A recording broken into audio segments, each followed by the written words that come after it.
Oleh karena itu, kemudian penyidik telah menerbitkan surat perintah penghentian penyidikan terhadap saudara RHS pada tanggal 14 April tahun 2026.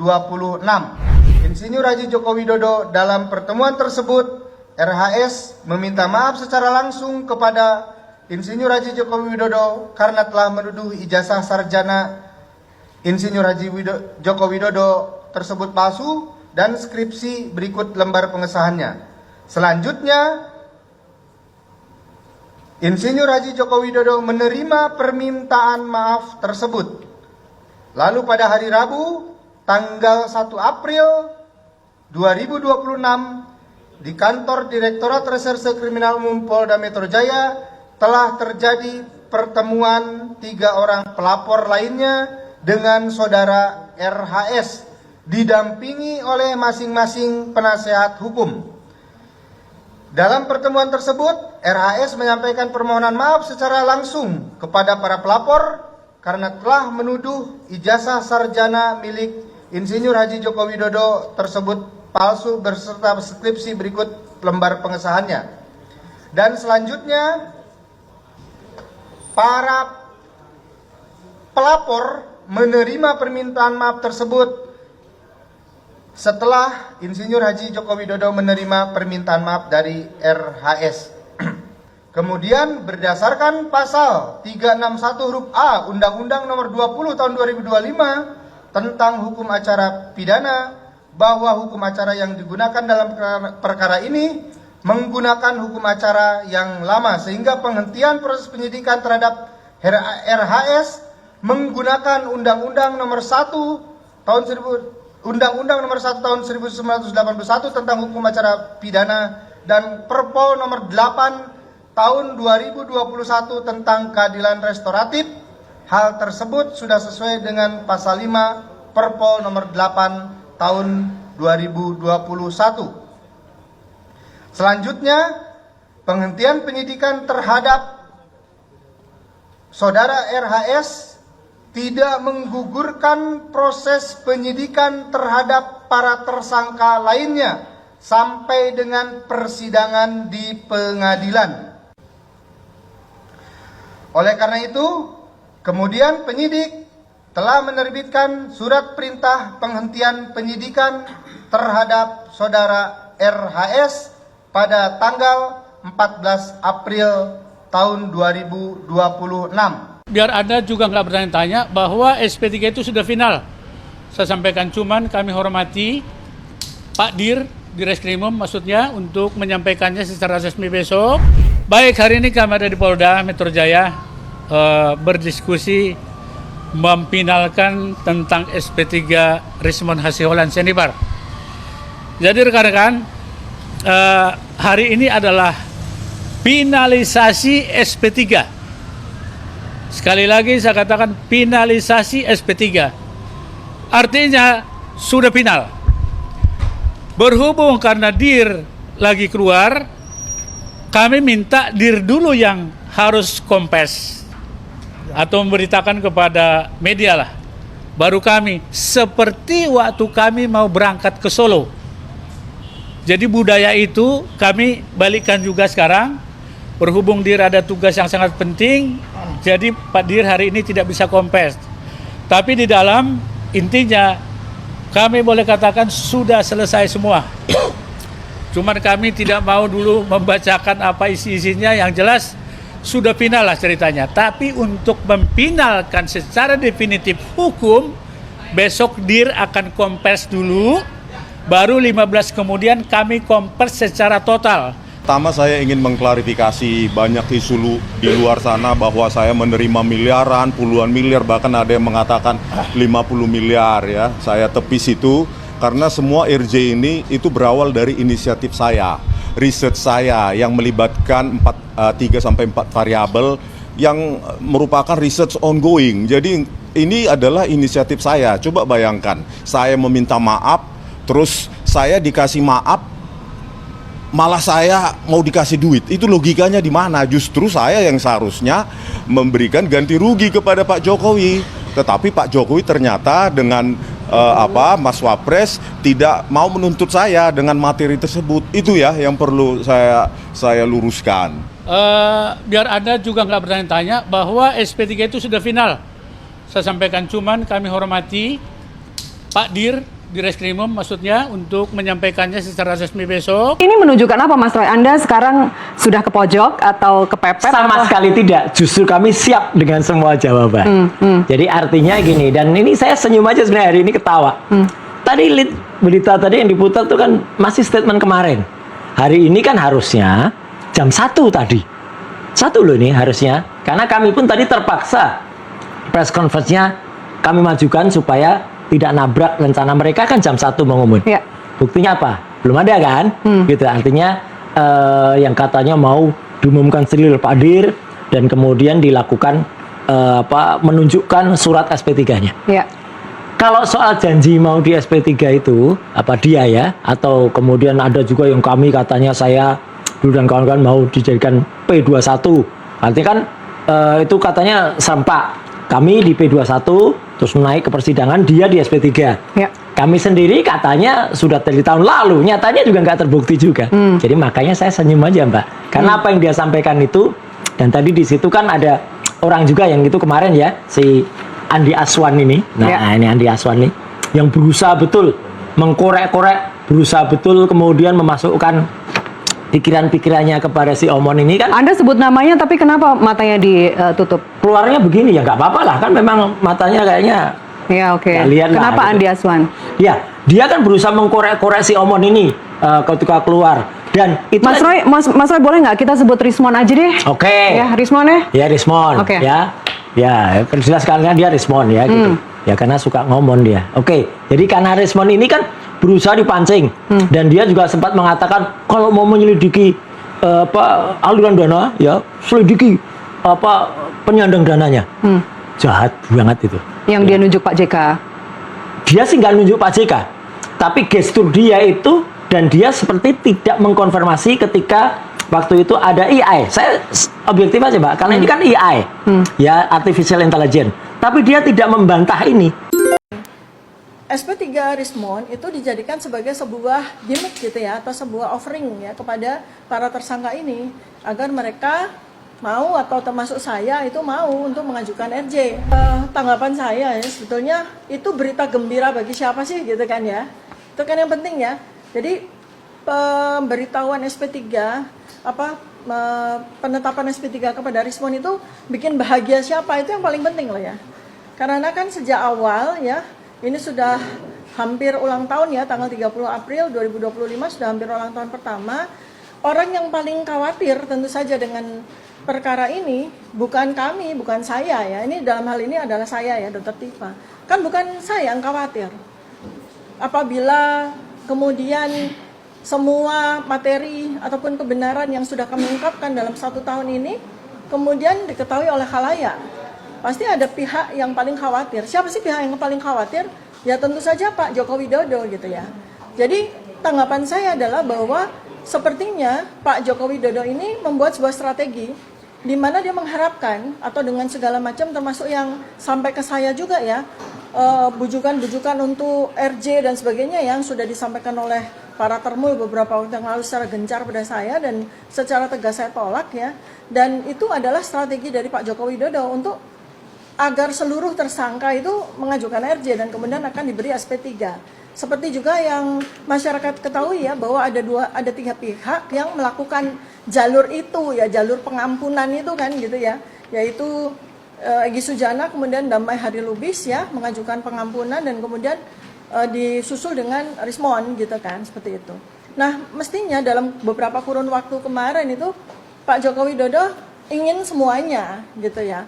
Ya saya, ya Mas Roy Suryo, ya Bu Kurnia, ada Pak Rizal dan Bang Rustam Effendi mestinya gitu ya. Jadi artinya saya bisa membaca begini.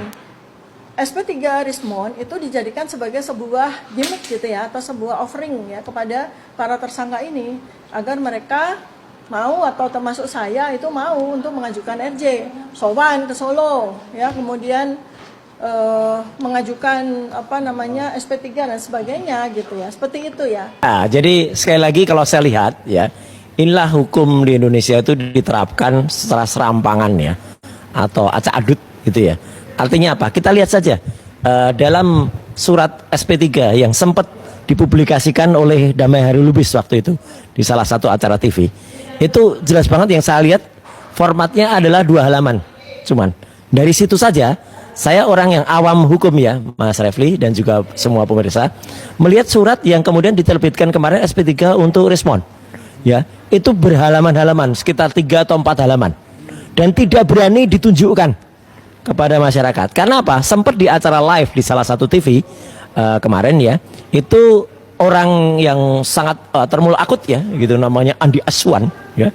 Itu sempat baca dan kemudian agak terkaget karena dia sempat baca di situ ada keterangan untuk yang dilakukan penahanan gitu loh. Kok ada disebut-sebut penahanan gitu, padahal kata-kata itu tidak ada di suratnya yang ada di Riahel atau yang di Egy Sujana. Jadi orang yang kemudian dalam peristiwa atau dalam satu SK yang sama gitu ya, dari surat dimulainya penyidikan yang sama, ternyata beda-beda. Nah, makanya kita tunggu ini, Mas. Bentuk atau kalau istilah teknisnya tuh diktumnya sama enggak gitu ya. Antara yang SP3 untuk Damai Hari Lubis dan Egy Sujana dengan yang respon gitu loh. Karena kalau beda, dan kemudian tadi kalau kita lihat press conference yang dilakukan oleh di Reskrim ya, Polda Metro Jaya, Pak Kombes Iman Imanuddin ya, itu tampak sedikit berbeda. Makanya kita perlu menanyakan hal ini. Saya terus terang awam hukum ya, jadi saya hanya melihat kok penerapan hukum yang diterapkan kepada kita ini ya, itu kok serampangan dan amburadul gitu. Jadi tampak betul bukan dilakukan secara sesuai dengan prosedur hukum, sesuai dengan undang-undang atau Restat, tapi ini ada kayak kekuasaan atau tangan-tangan tertentu gitu, kayak mahsas gitu ya, yang kemudian melakukan ini. Itu pandangan saya begitu sih, Mas. Jadi kita hanya ingin lihat ini kalau penerapannya kayak gini, serampangan kayak gini ya pantas lah gitu. Kalau masyarakat tuh kemudian mempertanyakan dan kemudian juga melihat bahwa kasus ini ya nggak akan selesai gitu ya, gitu, karena kepolisian saja yang harusnya menegakkan undang-undang ya menegakkan aturan hukum, kok melakukan dengan cara-cara melanggar hukum. Itu, Mas Refli. Iya, di sini kalau kita iseng-iseng buka Google gitu ya, modenya mode AI mode itu, wah disebutkan tuh kasus Rismon sudah masuk di sini. Salah satunya adalah kasus Rismon katanya. Jadi Pak Ugro mungkin punya pengalaman, apakah SP3 ini bisa dipersoalkan atau tidak kalau kita menganggap SP3-nya salah atau keliru begitu? Ya, kalau SP3 ya sesuai dengan hukum acara pidana, kita bisa gugat di pra-peradilan di situ. Jadi ya yang bisa menggugat adalah warga yang merasa dirugikan di situ. Ya, jadi tidak mesti harus tersangka yang lain ya? Enggak. Tersangka lain juga bisa. Karena lain. dalam satu laporan. Jadi semua ini kan dalam satu laporan polisi, ada 4 laporan polisi ini, ya kan? Ya. Kalau SP3 itu cacat hukum, tidak mencantumkan ada pencabutan laporan polisi, kemudian waktunya juga sudah melebihi 10 hari, ya kan? Salinannya gitu ya. Tidak diberikan tembusan kepada para tersangka. Betul. Nah, itu tapi warga lain juga bisa menggugat. Warga lain biasanya itu bukan gugatan masyarakat biasa, yang merasa dirugikan di situ. Baik, ya, jadi, iya. Oke, nanti sama-sama kita cek KUHAP yang baru mekanismenya Pak Ugro ya. Oke, Mas Roy ingin ditambahkan lagi?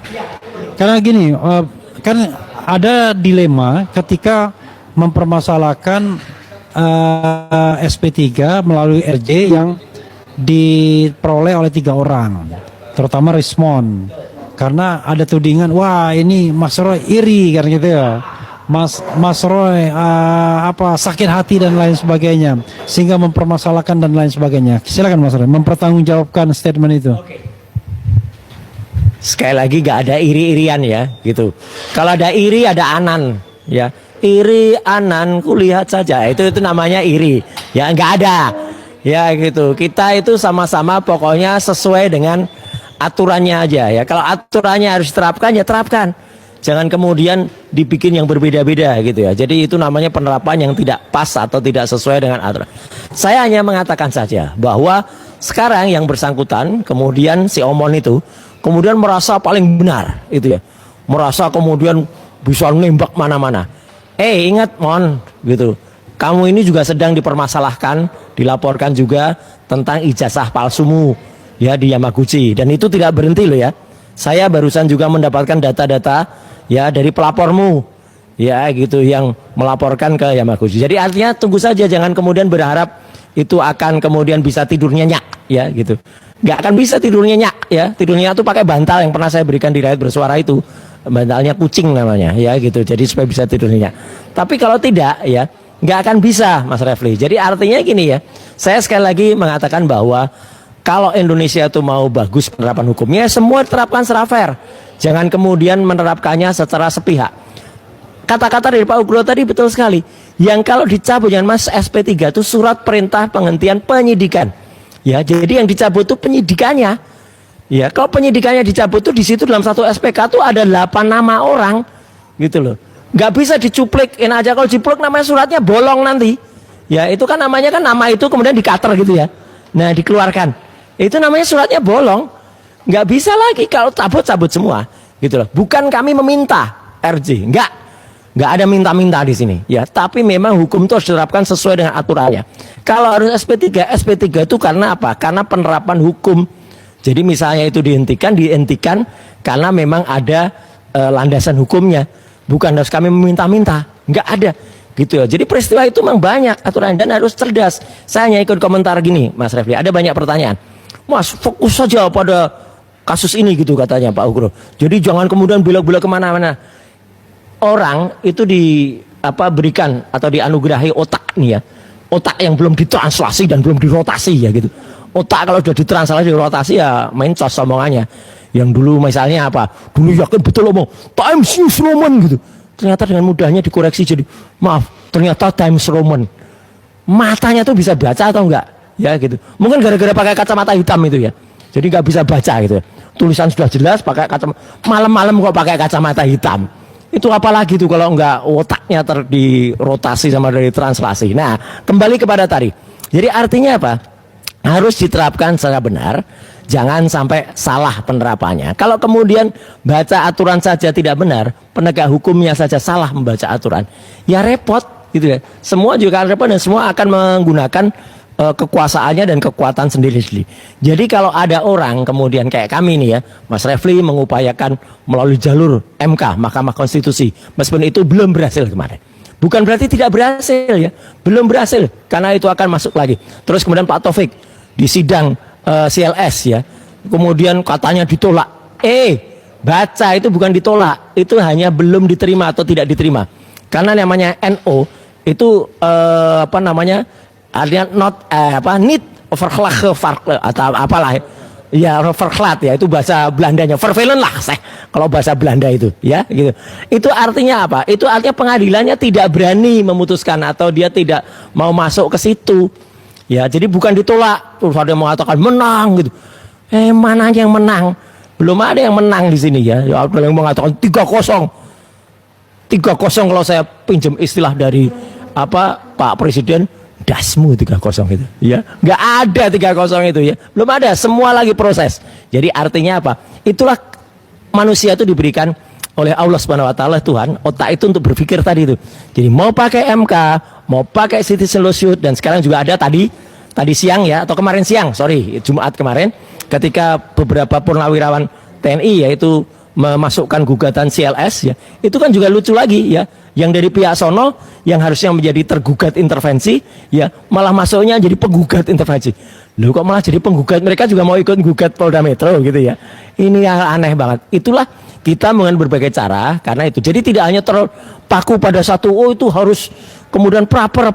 Enggak, kita pakai kreatif, pakai yang lain. Jadi sekali lagi Mas Refli dan juga Pak Ugro dan juga semua pemirsa yang ada di RH, Roy Suryo Official, kemudian yang ada di Sentana, ada juga di Langkah Update, ada juga di calon punyanya Pak Ugro ya gitu, calon Pak. Nah, iya kan, Tribrata Channel. Nah, itu maka kita juga akan lihat bahwa Inilah wujud kekreativitasan manusia. Jadi sekali lagi tidak iri, ya kita anan saja. Ya kalau si Omon mau hara iri, silakan. Hara iri, hara anan. Ya itu lain lagi. Itu bahasa Jepang ngerti gak? Katanya dulu di Jepang, ya gitu ya. Gitu. Saya tambah dikit Ya, Baik, terima kasih. Mungkin tadi saya kurang sedikit ya. Jadi seharusnya peristiwa yang dilaporkan oleh 4 orang, Pak Jokowi dan 3 orang, namanya saya lupa 3 orang. Lecumanan, Samuel Sweken dan Andi Kurniawan ya. Jadi seharusnya SP3 itu hanya satu laporan polisi. Mungkin SPDP-nya di situ ada 4 mungkin, kan ada 4 LP itu. Kalau hitung-hitungan matematik nih, 4 laporan polisi, 4 SPDP, ya kan? Kemudian di situ disebutkan terlapor, misalnya katakan 8 awalnya.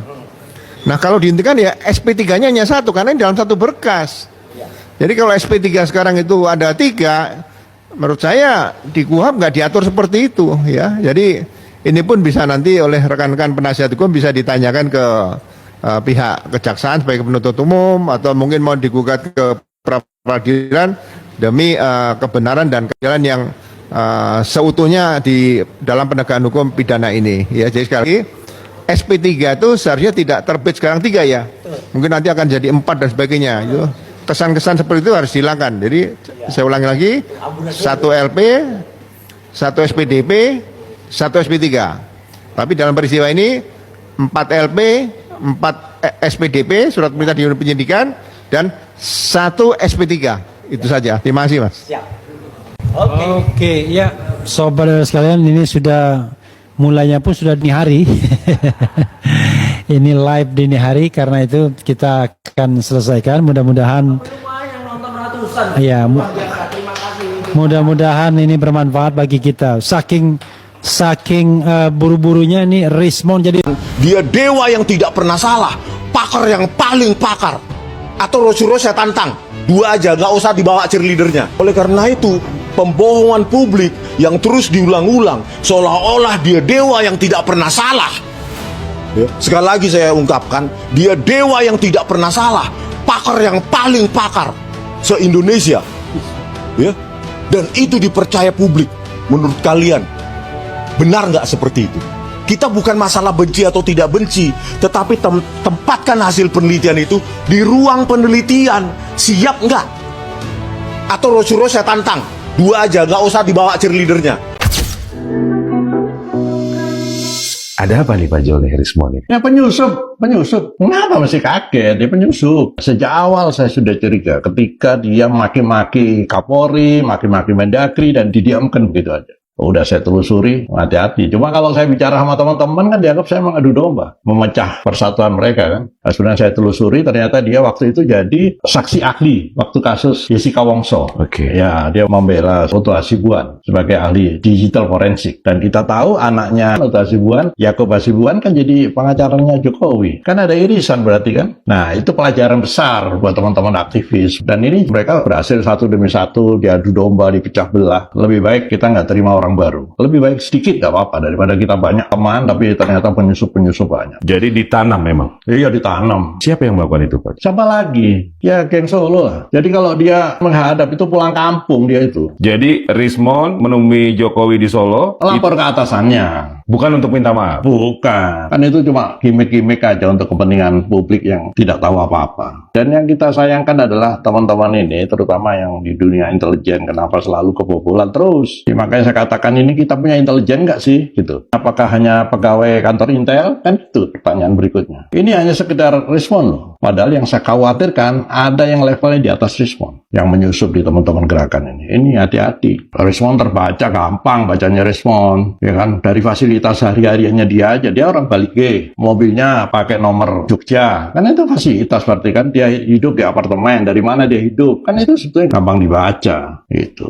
Jadi bukan karena ada tekanan terhadap Rismond? Nggak ada, itu semua ya drama Korea lah itu. Alasan secara sains oleh Rismond bagaimana Pak Zul melihatnya? Logikanya, dalam waktu pendek dia bisa menuliskan halaman. Dari mana? Apa dia bekerja sendiri? Tidak mungkin. Pasti ada tim. Bukunya itu, dari 3 RRT itu, saya paling banyak loh halamannya. Chapternya? Saya. Iya, paling banyak. Apa sehebat itu dia? Kan nggak mungkin. Oke, dan perubahan dari dulu menyatakan palsu, kemudian menyatakan asli? Sama dengan pernah saya ungkap. Ijazahnya memang asli, tapi bukan punya dia. Bukan punya Jokowi Presiden itu, bukan. Kan itu pernah saya sampaikan. Waktu Denny Iskandar menerima pendaftaran di Jakarta, dia Untuk ngomong, Pilgub DKI. dia ngomong, Mas, ini orangnya beda, Mas, dengan ijazahnya. Memang bukan ijazahnya dia. Dan nggak usah ilmu tinggi-tinggi lah, pakai riset dan lain-lain, udah jelas beda kok. Dari struktur wajahnya beda, kacamatanya, kumisnya, susunan giginya, udah kelihatan beda. Tapi ini kenapa diledakkan sekarang? Karena ini akan terkuak ini. Kepalsuan Jokowi, kepalsuan Gibran ini sudah hampir terkuak. Maka diledakkanlah Rismond ini untuk penyesatan informasi. Jadi orang konsentrasinya ke Rismond dengan Roy. Akhirnya saya menemukan kesimpulan ada sebutan Abraham Samad. Maka saya minta Abraham Samad diproses. Kalau ini patut diduga sebagai intellectual dander dari pengaturan penanganan perkara oleh para lawyer.